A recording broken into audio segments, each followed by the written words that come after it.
रहीम अज असी तुहानू दिखाने लगे चना चाट अफतारी के हवाले नाल ही सारिया वीडियो जा रही हैं। हुण चना चाट ये इमली ते आलू बुखारे के 2-3 दाने ने बस। यह मिठी चटनी है ते इधर परेशानी जी तो वजह तो यह मैं दसना भुल ही गया। यह असी ग्रीन बनाई हुई है। ये असी पुदीना पाया, नमक पाया, धनिया पाया तो थोड़े जे मगर जोड़े ने वो ये रगड़े ने। बहुत टेस्टी बनती है इस तरह।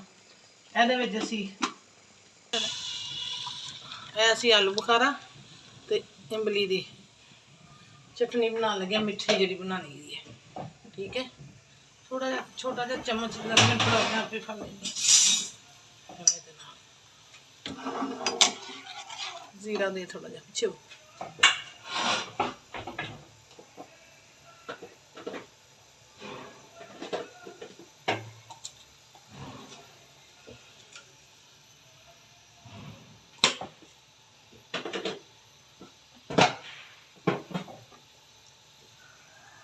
थोड़ा जा नमक,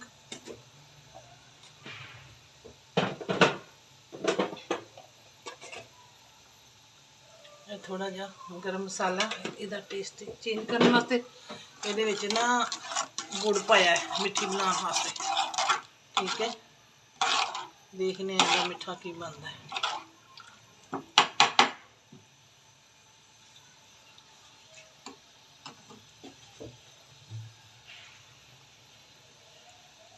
बहुत मज़ेदार बन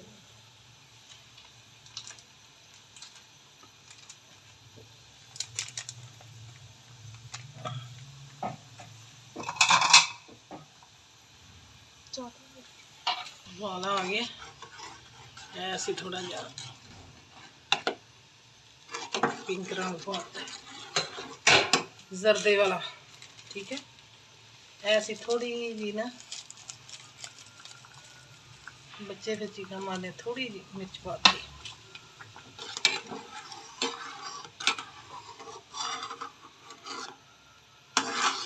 दुआ करना मेरी ना बेटी की तबीयत नहीं सही है।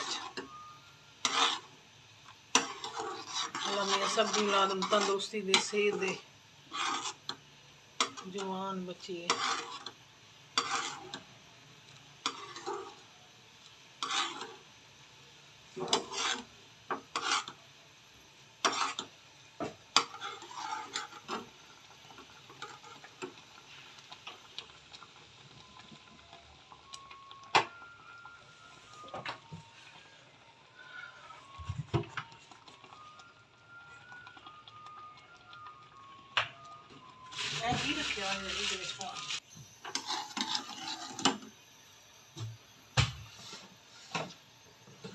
ठीक है, यह कि नमक सी नमक पाता मेरा ख्याल कितने पाया।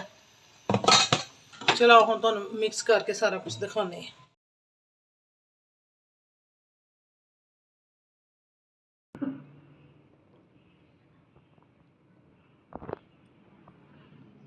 चलो जी, बिस्मिल्लाहिर्रहमानिर्रहीम। ये मैं चने पा लेना। ठीक है, उन्हीं वो बंद गोभी नहीं बनाई। आलू पा देते हैं। ऐसी राजमा पा देते हैं। थोड़ा जा मुर्गा है वो पा दिता। ऐसी टमाटर ते प्याज कटे हुए थोड़े जे पा देते हैं। ठीक है, ऐसी सारी नहीं पावे। मकरोनी पा दी थोड़ी इन्नी सारी पा लें। ठीक है, यह जड़ा ना असी चाट मसाला पावे।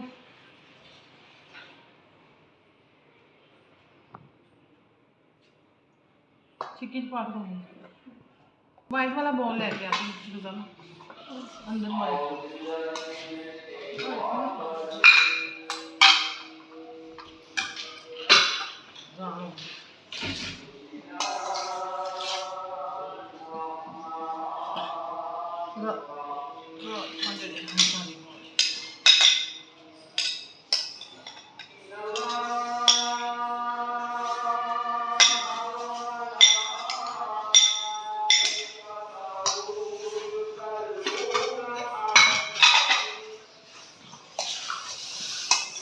बिस्मिल्लाह।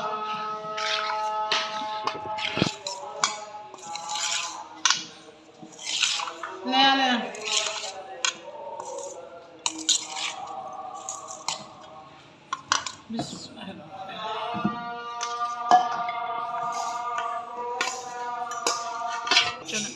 लली मुझे वो ले आना सी ना, वो की नहीं में चाहिए सब चटनियाँ भी आ गई। हाँ जी, पहले सब कुछ बीच में आया।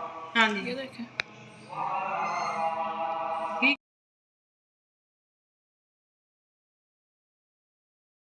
ਇਹ ਸਾਡੀ ਬਣ ਕੇ ਤਿਆਰ ਹੋ ਗਈ ਹੈ, ਲੇਕਿਨ ਅਸੀਂ ਹੁਣ ਇਹਦੇ ਉੱਤੇ ਪਾ ਦੇ ਚਟਨੀ। ਮੈਂ ਥੋੜੀ ਕੁ ਮੈਂ ਪਾ ਦੇਣੀ ਆ। ਇਹ ਬਹੁਤ ਟੇਸਟੀ ਬਣੀ, ਬਹੁਤ ਟੇਸਟੀ। ਇਹਦੇ 'ਚ ਮੈਂ ਮਗਜ਼ ਰਗੜੇ ਨੇ, ਮਗਜ਼ ਪਾ ਕੇ ਨਾ, ਤੇ ਇਹ ਫਿਰ ਇਹਦੇ 'ਚ ਦਹੀਂ ਹੈ, ਤੇ ਇਹ ਸਾਡੀ ਆਲੂ ਬੁਖਾਰੇ ਦੀ ਚਟਨੀ ਹੈ। ਆਲੂ ਬੁਖਾਰਾ ਹੈ ਤੇ ਨਾਲ ਇਮਲੀ ਹੈ, ਤੇ ਇਹਦੇ ਵਿੱਚ ਗੁੜ ਪਾਇਆ ਤੇ ਨਮਕ ਪਾਇਆ ਤੇ ਥੋੜੀ ਜਿਹੀ ਮਿਰਚ ਪਾਈ ਹੈ। ਤੇ ਵੀਡੀਓ ਦਾ ਐਂਡ ਇੱਥੇ ਹੀ ਕਰਨਾ ਹੈ, ਤੇ ਮਿਲਾਂਗੇ ਕਿਸੇ ਹੋਰ ਵੀਡੀਓ ਨਾਲ। ਅੱਲਾ ਹਾਫਿਜ਼। ਖੋਲੇ ਕੁੜੀਏ ਰੋਜ਼ਾ।